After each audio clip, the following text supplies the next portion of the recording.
اتفق النادي الأهلي مع محمود حسن تريزيجيه على التواجد في مونديال الأندية في أمريكا.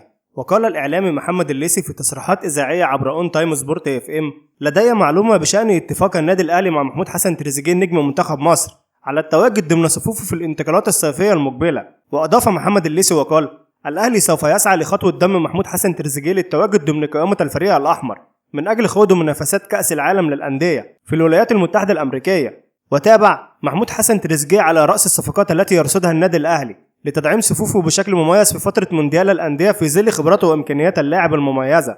ويعتبر محمود حسن تريزيجيه نجم منتخب مصر من العناصر الهامة والمؤثرة بشدة في الخط الأمامي للفراعنة على مدار السنوات الماضية، ومن أكثر العناصر التي سجلت أهداف في الفترة الماضية تحت قيادة العميد حسام حسن. وتابع الليثي وقال: الأهلي ينتظر وصول عرض من الدوري القطري لبيع رضا سليم في الشتاء. وفي نفس السياق قال الإعلامي محمد الليثي في تصريحات إذاعية عبر أون سبورت اف ام: الأهلي ينتظر وصول عرض من الدوري القطري للموافقة على خطوة رحيل المحترف المغربي رضا سليم في الفترة المقبلة.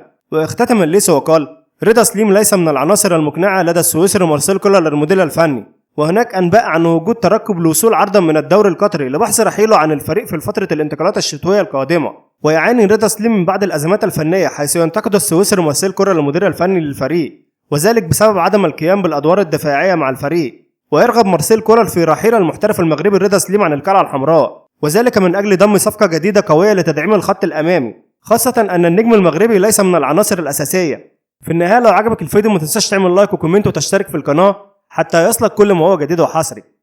وشكرا.